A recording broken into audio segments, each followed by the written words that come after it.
All right, welcome to take two of this particular episode of Critical Weight Theory. And I had to take a second take because I forgot whether or not it was the Wicked Witch of the East or the Wicked Witch of the West. And sure enough, I should have figured that it was the more alliterative Wicked Witch of the West. But in a way, even if I had said Wicked Witch of the East, it would have sort of matched the theme of the episode because I'm talking about why fairy tales repeat across the world. That's right, that's today's theme. Well, at least the theme in this episode. Maybe I'll record another episode today, I don't know. So have you heard a fairy tale originally in some other language or from another culture, different part of the world, and thought, wait a second, haven't I heard this story before? Maybe the characters have some different names or the setting is new, but the core, the feeling, it can sometimes be pretty similar. So, why does that happen? Why do so many cultures, often distant and seemingly unconnected, still share the same kinds of stories? So let's get into that because I think it's a little bit of a fun topic. There's a little bit of common ground. At the heart of it, we're all human. We all love, fear, dream, suffer, hope, and all that jazz. And stories are bound to reflect that. Fairy tales and folk tales are not just entertainment, they're like mirrors.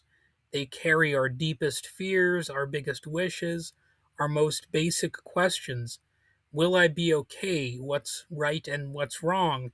Can the small actually overcome the powerful? So take something as simple as the Wicked Witch. Now, whether whether she's from the East or the West, because she shows up everywhere, from Eastern Europe to West Africa to Southeast Asia, and of course in The Wizard of Oz. The details vary sometimes, but she's always some version of a threat, often to children or to innocents. And why is that? Well, because we've all felt powerless at some point, and the idea of some lurking danger in the woods, it's a pretty powerful concept. And think about stories like The Gift of the Magi, Sacrifice for Love. That's not just an American story, it's a human one. How many movies have you seen where the power of love conquers evil?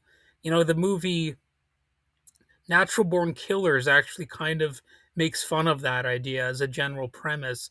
Love conquers the demon is one of the common words that are one of the common expressions found in that movie. It's a controversial film, but it does a pretty good job of sort of parodying a lot of these myths that exist out there, like in the media.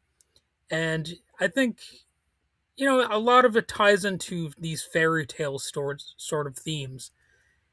And sometimes these really are like independent inventions, these different tales. Sometimes similar stories pop up in totally different places, not because they were copied, but because they were needed in those times and places. Every society faces power struggles. Every child wants to see a clever hero beat a bully, and that's how you end up with stories about the underdog, the cunning trickster, or the bold youngest sibling. And you'll see these stories again and again, and in some different variations, of course, but you'll be able to see some common threads. And these tales are born from similar pressures and emotions and needs. They're like parallel inventions, like how different people around the world figured out how to build boats, write songs, or mourn the dead. Their stories are part of that. And of course, there can be a little bit of borrowing or just straight up ripping off of different ideas, but that's not always the case. You also have story travelers. That's where it gets a little interesting because it's about the fact that stories actually move. Before books, before borders, there were people, walking libraries, who carried these tales with them. When traders crossed the Silk Road or missionaries set up in distant cities, they didn't just bring spices or gold, they also brought stories.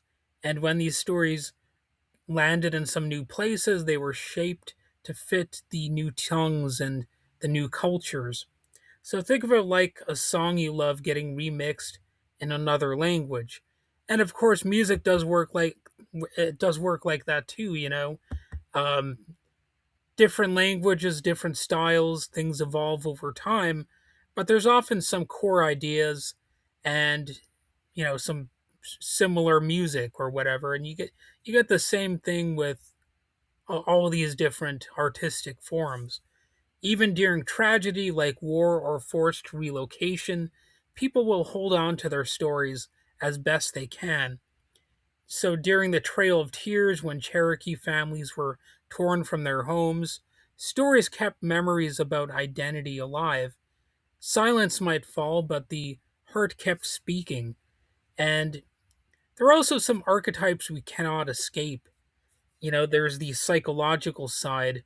Carl Jung called them archetypes, universal characters and patterns that seem hardwired into us, like the wise elder, the trickster, the lost child, the reluctant hero.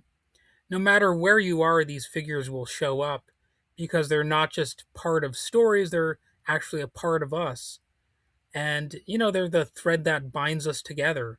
So when we hear the same fairy tales or the same characters in different corners of the world, we're not just hearing echoes, we're hearing proof of connection between cultures, between centuries, and between living hearts and those hearts that have long passed.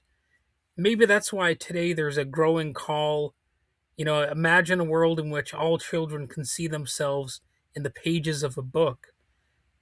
The desire for literacy is something that I think is a growing need, and that's because these stories, they're already theirs in a way. They just need to have them emerge in a clear and understandable form. Well, that's about it for this episode. Thanks for listening to stories that about stories, I guess. And if you liked today's episode, share it with someone who loves stories as much as you do. And if you're curious to hear specific tales that appear across different cultures, let me know.